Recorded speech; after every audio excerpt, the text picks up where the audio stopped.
پاکستان کا بھارت کے ساتھ مسئلہ صرف کشمیر ہے، باقی ہمیں کوئی دشمنی نہیں، لیکن بھارت کا مسئلہ پورا پاکستان ہے اور اس کا ثبوت 1971 کی جنگ ہے۔ اور یہ پورا پاکستان کا مسئلہ جو بھارت کے سر پر سوار ہے، یہ صرف بھارت کے شدت پسند جو مذہبی شدت پسند ہے، صرف ان کا مسئلہ نہیں ہے۔ یہ افسوس کی بات یہ ہے کہ بھارت کے جو اپنے آپ کو لبرل یا سیکولر کہتے ہیں، ان کا بھی یہی مسئلہ ہے، اور اس کا بھی ثبوت 1971 کی جنگ ہے۔ 1971 کی جنگ میں پاکستان نے بھارت کے خلاف کوئی محاذ نہیں کھولا تھا۔ یہ محاذ بھارت میں ایک سیکولر حکومت اور اس وقت وزیر اعظم اندرا گاندھی، انہوں نے یہ محاذ کھولا اور یہ جنگ مسلط کی۔ اس وقت تک ہمارا مسئلہ، پاکستان کا مسئلہ بھارت کے ساتھ کشمیر تک محدود تھا۔ ہم نے دشمنی کو بڑھایا نہیں، کشمیر سے باہر نہیں نکالا، اور بڑے سویلائز طریقے سے، مہذب طریقے سے اقوام متحدہ تک ہم نے کشمیر کے مسئلے کو، اور ہمارا مسئلہ جو سفارتی مسئلہ اور سیاسی مسئلہ تھا، ہم نے اس مسئلے کو بھارت کے ساتھ UN تک محدود رکھا۔ لیکن 1971 کی جنگ یا 1971 میں ایک سیکولر حکومت نے بھارت کے وہ جو اپنے آپ کو کہتے ہیں کہ نہیں ہم شدت پسند نہیں ہیں، ہم ایکسٹریمسٹ نہیں ہیں، انہوں نے کشمیر کے مسئلے کو کشمیر تک نہیں رکھا، انہوں نے ایک نیا محاذ کھولا، 2 سال تک ایک پراکسی ملیشیا کی تربیت کی، اور 1971 میں پاکستان کی جو انٹرنیشنل بارڈرز ہیں انہیں وائلیٹ کیا، پاکستان کی انویڈ کیا، پراکسی ملیشیا کو استعمال کیا، قتل و غارت کری، اور ایک نیا باب کھول دیا بھارت اور پاکستان کے تعلقات میں، کہ ہمارا مسئلہ جو تھا وہ ہمیشہ کشمیر تک محدود تھا، لیکن یہاں پہ 1971 میں بھارت نے ایک نیا باب کھول دیا۔ یہ سمجھنا بہت ضروری ہے، یہ بہت اہم بات ہے کہ بھارت کے صرف شدت پسند نہیں، بلکہ بھارت کی جو اسٹیبلشمنٹ ہے، جو رولنگ ایلیٹ ہے، جو اپنے آپ کو کہتے ہیں کہ ہم سیکولر ہیں، ہم لبرل ہیں، انہوں نے 1971 میں پورا پاکستان کو توڑنا، پاکستان کو ختم کرنا اپنا مسئلہ بنایا۔ یہ بہت اہم پوائنٹ ہے۔ ڈاکٹر جنید احمد ایک پاکستانی اکانومسٹ ہیں، ورلڈ بینک میں کام کر چکے ہیں، دنیا کی جو بہت ہی بڑی معتبر یونیورسٹیز ہیں، ہارورڈ یونیورسٹی، اسٹینفورڈ یونیورسٹی، وہاں سے فارغ التحصیل ہیں، اور انہوں نے 2017 میں بہت اہم کتاب شائع کی، جو آپ میرے پیچھے اسکرین پہ دیکھ رہے ہیں۔ یہ بہت اہم کتاب ہے۔ ڈاکٹر جنید احمد نے یہ کتاب کیوں لکھی ہے اور اس کتاب کی ضرورت کیوں محسوس کی گئی؟ ڈاکٹر جنید کو باقی اہل فکر پاکستانیوں کی طرح اندیشہ ہے کہ بھارت کا 1971 پر بیانیہ جو ہے، جو نیریٹو ہے، وہ زور پکڑ رہا ہے۔ بنگلہ دیش نے پھانسیوں کے بعد جو موقف اختیار کیا، اس پر پاکستان کی خاموشی پریشان کن ہے۔ حقائق کو باقاعدہ ایک منظم مہم کے تحت مٹایا جا رہا ہے۔ ہمیں ریکارڈ کو درست رکھنے کی ہر ممکن کوشش کرنی ہوگی۔ سنیے ڈاکٹر جنید کو کہ وہ کیا کہتے ہیں۔ It's a very simple answer. I lost a lot of cousins, a lot of friends and many cousins in the East Pakistan War, but that was a personal tragedy. But then the International War Crime Tribunals started, and I lost 2 friends whom I knew very well. None of them is responding to the various allegations that are being leveled against Pakistan by the Indian academia, Indian think tanks, backed entirely by the government of India, and also recently by the Awami League government of Hasina Wajid. And the government of Pakistan's total silence and non-responsive attitude. Pakistan has never had a narrative. The President of Pakistan also had gone to Bangladesh, to Dhaka, and he had attempted to give an apology of some sort, which also was no response. So I wanted to give Pakistan a narrative which is based on documents and books written by the Bangladeshis, by the Indians and the Western authors. مشرقی پاکستان کے حالات اچانک خراب نہیں ہوئے، تاریخ کے ورق پلٹیں تو ہوش ربا حقائق سامنے آتے ہیں۔ 1962 میں شیخ مجیب الرحمان نے ڈھاکہ میں انڈین قونصلیٹ کے ایک آفیسر سے ملاقات کی اور اس میں مجیب نے ایک خط نہرو کے نام ان کے حوالے کیا، اس انڈین ڈپلومیٹ کے۔ اس خط میں درج تھا کہ بنگلہ دیش کی تحریک کے لیے بھارت براستہ لندن ہماری مدد کرے۔ بھارت نے اس خط کو سٹڈی کیا اور ایک سال بعد یعنی 1963 کے شروع میں بھارت نے جواب دیا کہ پاکستانی ریاست ابھی بہت مضبوط ہے، ابھی قبل از وقت ہے، تھوڑا صبر کریں اور اس معاملے کو راز میں رکھیں۔ ابھی عالمی برادری تعاون نہیں بلکہ مخالفت کرے گی، کیونکہ پاکستانی ریاست مضبوط بھی ہے اور اس کے اہم ملکوں سے بہترین تعلقات ہیں۔ اس کہانی کو معید پیرزادہ کی زبانی سنیے۔ He mentions a meeting that takes place with Sheikh Mujibur Rahman on 25th December 1962. 25th December 1962. And the meeting has been organized by Manik Mia, whose name was Tafazzul Hussain, who was the editor of the Ittifaq, Daily Ittifaq in Dhaka, Bangladesh. In this meeting, Sheikh Mujibur Rahman hands over a formal letter for Pandit Jawaharlal Nehru, the then Indian Prime Minister, and he requests help to launch a free Bangladesh movement from London. The Indian Prime Minister's office responds in the beginning of 1963 that we have assessed the situation. You should not move with this movement to London. Right now the state of Pakistan is very strong. This is all mentioned in the book. And this is not the right time. The international community would not look favorably toward this sort of secessionist movement. You need to organize. We are all available with political, financial, logistical expertise, all kind of help. The help has to be structured through the Indian consulate. Do not go anywhere else. Because in between, before the reply came from from Pandit Nehru, Sheikh Mujib crossed the border and went into East Bengal to meet Sachin Singh, who was chief minister. This is the famous Agartala conspiracy. But the Pandit Nehru and the Prime Minister's office then admonished Sheikh Mujib that do not make any other contacts. That has to be confidential. The contacts have only to be maintained to the Dhaka consulate. We'll provide all kind of help. You need to organize Awami League on the pattern of Congress, the way Mahatma Gandhi had organized the movement, and we will financially support it. And so the process starts not in the significance is the process starts not in 1970 or 71, as the mainstream international media generally tends to believe, but the process was in full swing in the first half of 1963 with Indian IB. ایک اہم سوال چشمدید گواہ brigadier تاج نے اٹھایا ہے۔ عموماً کہا جاتا ہے کہ 1971 کے انتخابات فیل ہوئے تھے۔ 71 کے انتخابات پر بات کرنا ضروری اس لیے ہے کہ 71 کے انتخابات کے بعد جو افراتفری ہوئی تھی مشرقی پاکستان میں، اسی کی بنیاد بنائی تھی مجیب نے اور کنسپریسی کرنے والوں نے اور بھارت نے، جسٹیفائی کرنے کے لیے وہ انویژن جو انڈیا نے 71 میں کیا تھا۔ تو پھر سوال یہ اٹھتا ہے کہ کیا واقعی ایسا تھا کہ 71 کے انتخابات فیئر تھے؟ بریگیڈیئر تاج اس بات سے اتفاق نہیں کرتے۔ کیوں؟ General Yahya announced that elections will be held in 1970. Elections were held, and it is called fair election, but I won't call it fair election. Because if you force people to vote for some party, that cannot be a fair election. In East Pakistan, nobody except Awami League was allowed to go near the polling stations. And Awami League was so powerful that other parties did not dare to go near polling stations. 1971 کے انتخابات کے حوالے سے ایک اہم بات doctor Junaid Ahmad نے کی کہ جب اکتوبر 1970 میں ایک بہت بڑا سیلاب آیا اور ڈھاکہ سے 40 فٹ اونچی لہر ٹکرائی اور ہزاروں ہلاکتیں ہوئیں، تو کیا یہ موزوں وقت تھا انتخابات کروانے کا؟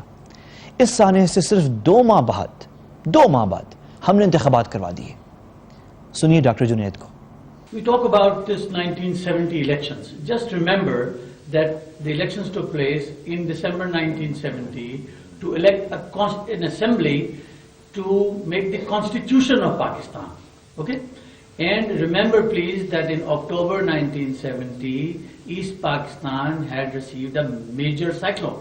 A 40-foot wave had hit even up to Dhaka. Thousands of people had been killed. Now, how sensible was this? Then we had not been able to respond to that natural calamity in any serious manner. And of course, our resources were also constrained. That 1.5 months later, in December 1970, we had these elections. And we were such foolish in calling those elections as being absolutely fair. I have read repeatedly ad nauseum in books written by Pakistanis that these were the most fair elections ever. اب ایک اور تاریخی مغالطے کی جانب آئیے. کہا جاتا ہے کہ 93,000 پاکستانی فوجیوں نے ہتھیار ڈالے. 93,000 پاکستانی فوجیوں نے ہتھیار ڈال دیے تھے. اس سے مضحکہ خیز شماریات کی کوئی مثال نہیں ملتی. میں مضحکہ خیز کیوں کہہ رہا ہوں؟ ذرا سنیے ڈاکٹر جنید کو.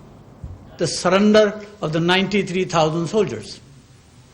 And I knew that Pakistan only had one corps. And one corps has 3 divisions. And 3 divisions has 45,000 men. And out of 45,000 men, 11,000 men were actually in support roles. There were only 34,000 combatants. So how come 93,000 surrendered? 93,000 soldiers never surrendered. It was 34,000 combatant troops, 11,000 support staff, and the rest of them were civilian officers and their wives and their children and their drivers and their khansamas and what have you. And they were all handed over to India so that they could be protected and not be killed by the Awami League miscreants and the Mufti Bahinis and even by the Indians. So that was the first explosion of that myth of 93,000 soldiers surrendered. 93,000 soldiers never surrendered. You just heard Dr. Moid reading out a tweet to you as far back as 2017 when these Indian academics and generals and what have you have been presenting this myth of 93,000 Pakistani soldiers surrendered, which never happened. 30 lakh لوگ اس جنگ میں ہلاک ہوئے. ایک کتاب ہے جس کا عنوان ہے The Myth of 3 Million. The Myth of 3 Million. یہ کتاب 1972 یعنی کہ جنگ کے 1 سال بعد برطانیہ سے شائع ہوئی. تاج الدین نے کہا کہ 3 لاکھ افراد ہلاک ہوئے اس کتاب میں. لیکن بی بی سی کو انٹرویو دیتے ہوئے جب سراج الرحمان سے پوچھا گیا کتنے افراد ہلاک ہوئے اس جنگ میں تو جواب میں انہوں نے کہا کہ 3 لاکھ افراد ہلاک ہوئے. لیکن بعد میں بی بی سی نے ہی ایک دفعہ مجیب الرحمان سے پوچھا کہ اس سالے میں کتنے افراد اس جنگ میں کتنے افراد ہلاک ہوئے. تو ابھی مجیب نے جواب دینے کے لیے منہ کھلا ہی تھا کہ وہاں بیٹھے ایک رپورٹر نے 3 ملین یعنی کہ 30 لاکھ کہہ دیا. بس اس کے بعد یہ ہمیشہ کے لیے 3 ملین یا 30 لاکھ کا ہنسا بن گیا. رپورٹس میں جب چند ہزار ہلاکتیں یا ریپ کے کیسز بتائے جاتے تو مجیب ایسی رپورٹس پھاڑ ڈالتے اور کہتے مجھے نہیں پتا, 3 ملین یا 30 لاکھ کا ہنسا پورا کرو. یہ ساری کہانی بہت انٹرسٹنگ ہے اور یہ کہانی ڈاکٹر جنید کی زبانی سنیے. How did this myth start? As I mentioned, all sources are Western, Indian or Bangladeshi. Pravda, which was the newspaper and the news agency of the erstwhile Soviet Union, on December 23, 1971, wrote an editorial piece. And in that, it was stated that we believe and we estimate that 3 million people died in East Pakistan during 1971. Mujibur Rahman arrived in Dhaka on the 9th of January when he was released by Bhutto. And he asked Tajuddin as to how many people got killed. And Tajuddin, who was then the Prime Minister of Bangladesh, said 3 lakhs. A few days later, Sirajur Rahman, who was then the BBC Bangla correspondent, also told Mujib that in our estimate 3 lakh people may have been killed. All which would be including Biharis, West Pakistanis, Bengalis, everybody put together. On January 16, Mujib was interviewed by David Frost of BBC. And during that interview, when Mujib was half intoxicated, he was asked by David Frost, how many people got killed? And the Pravda reporter was sitting there who prompted 3 million, and Mujib again repeated 3 million. Subsequently, he and Tajuddin had a number of arguments where Tajuddin kept on saying, I told you 3 lakhs and you made it 3 million, how come? And Mujib's answer was, keep quiet, I have now made it 3 million and that'll stay. This argument continued till January 29, when a commission was set up by Sheikh Mujib, to investigate this matter with 12 members coming from Bangladeshi Army, Border Security Force, Rangers, police and civilian administration, asked to investigate this matter and to find large mass graves. Yes, what has been stated, some mass graves of maybe 1,000 or less than that were found, but no major mass grave of hundreds or thousands of people coming together was found. In August 1972, this commission was now stuck. They could not prove any figure. So they asked the government of Bangladesh, Finance Ministry, please allocate us some money and we'll need to give some rewards. They published an advertisement in the newspaper that anybody who comes and tells us that he knows that so many deaths have taken place or he knows somebody who's died, we'll give 1,000 taka for each. The only number that came, the total number that came forward was 38,000. Propaganda किया गया कि 2 लाख खवातीन की आबरू रेजी की गई 71 की जंग में। बाद में एक हिंसा 2680 का आया। जरा जानिए कि असल कहानी और हकायक क्या है। So what about the women? 200,000 women raped. They went into details of that also, and they now gave an advertisement and were willing to give 3,000 taka for every case reported. The total number of cases reported was 2,680. They rounded it off to 25,000. When they presented the report to Mujib, he threw it at their face and said, I asked you to prove 3 million, or what have you come up with? Keep the report yourself. Now, this report was leaked, and Abdul Munim printed it in a book by the name of A Myth of 3 Million, The Myth of the 3 Million, which was published from the United Kingdom in 1972, September. Most of what I'm telling you now is coming from there. 1971 की जंग के हवाले से record किस कदर महफूज है और जिन लोगों ने प्रोपेगेंडा किया है बिलखुसूस पाकिस्तान के खिलाफ, इनके पास किस कदर हकायक हैं, इस बात का अंदाज़ा इस बात से लगाएं कि भारतीय फौज ने हालिया बरसों में मुक्ति बाहिनी, जो उनकी प्रॉक्सी मिलिशिया है, मुक्ति बाहिनी के लोगों की खदमात के एतराफ़ के तौर पर कुछ इनामात वगैरह देना चाहे तो मालूम हुआ कि इनके पास यानी भारतीय रियासत के पास किसी तरह का रिकॉर्ड नहीं है। भारतीय जनरल जगजीत सिंह अरोड़ा ने तमाम रिकॉर्ड 71 में ही ज़ाया करवा दिया था ताकि पता ना चले कि कौन कौन पाकिस्तानी शहरी जो है वो इंडियन पेरोल पे थे और मुक्ति बाहिनी का हिस्सा बने। ये कहानी टाइम्स ऑफ इंडिया, जो कि मोतबर अखबार है भारत का, ये उनकी कहानी है, उन्होंने पब्लिश की थी और मुईद पीरज़ादा ने तफसील बताई है। जरा सुनिए। When Indian military in 2010 wanted to organize a very big reception for the veterans of the Mukti Bani, they realized they had no records. They had absolutely no records of the Mukti Bani. So the Indian military investigated, this is Times of India, where the records have gone. And they tell that the records were destroyed by General Jagjeet Singh Arora immediately after the end of the war in 1971. What were these records? The records related to the creation of the camps, the training time periods, the locations and logistics, the finances, the orders and assessments made by the Indian Army. And the singlest, I think the single most important significance of these records were, and this was debated in Indian media, was that the records would tell when the process of training and organization of the Mukti Bani camp started. Did they start in March and April 1971, or were they in full swing by the middle of 1969? 1971 की जो Indian invasion of Pakistan है, ये जो जंग है, इसमें एक बहुत अहम किरदार भारतीय खुफिया एजेंसी रॉ का है। रॉ की तश्कील का क्या मकसद था? रॉ के पहले डायरेक्टर जनरल डीजी जो थे रॉ के, उन्होंने क्या कहा था? और रॉ अब बलूचिस्तान और कराची में इसी अंदाज से क्यों काम कर रही है? देखिए डॉक्टर जुनैद क्या कहते हैं। RA was created in 1968 with a single purpose: dismember Pakistan. There is no other objective. And this is all stated by the first Director General of RA, and it is repeated ad nauseum. Now the job of the same RA is to create trouble in Balochistan and to separate Balochistan from Pakistan and to create trouble in Karachi.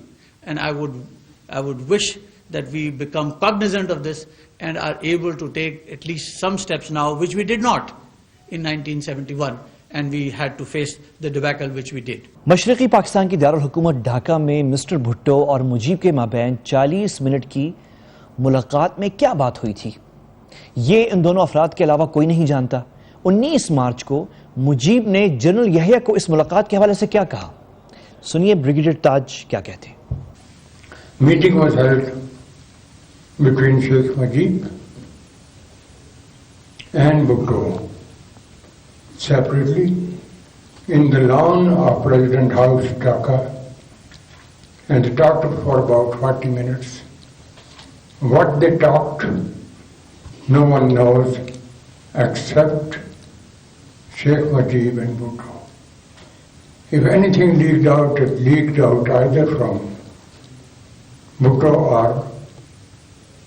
Sheikh Mujib. On 19th March, Sheikh Mujib told Yahya that he will send a document about his decision to him on 21st March. The document was received and it contained the cessation of confederation between East and West Pakistan,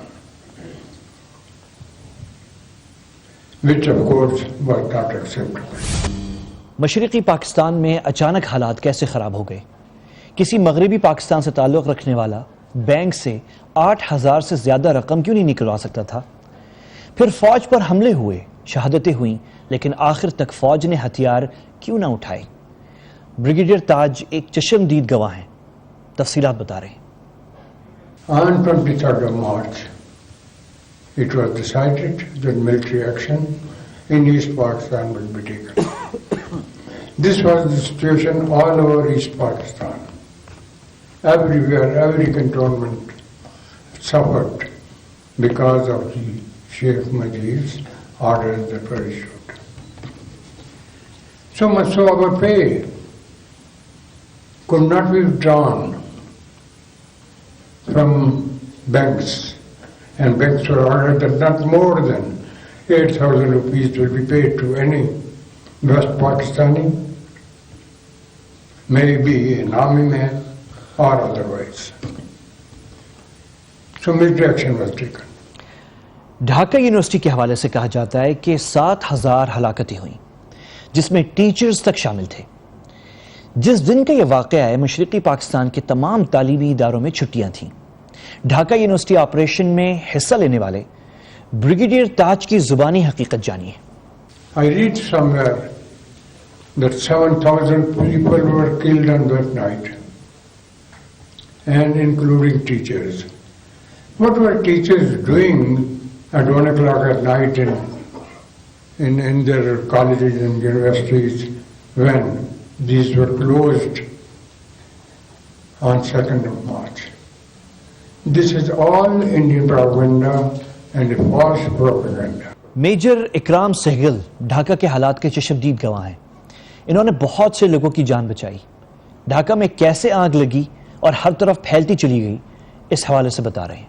I flew Brigadier Bab, and of course there was fires and roadblocks, and it was paralyzed.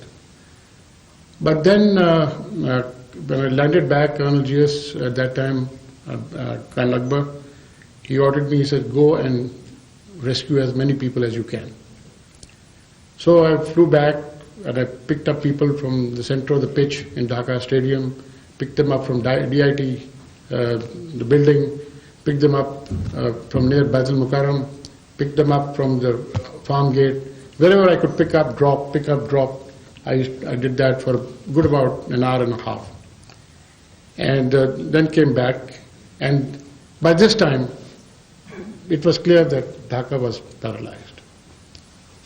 Thereafter, all the pilots, the Bengali pilots had walked off, and Brigadier Taj said there was no food, there was no water at places, difficult. You can imagine a country like Bangladesh, and so water and no drinking water.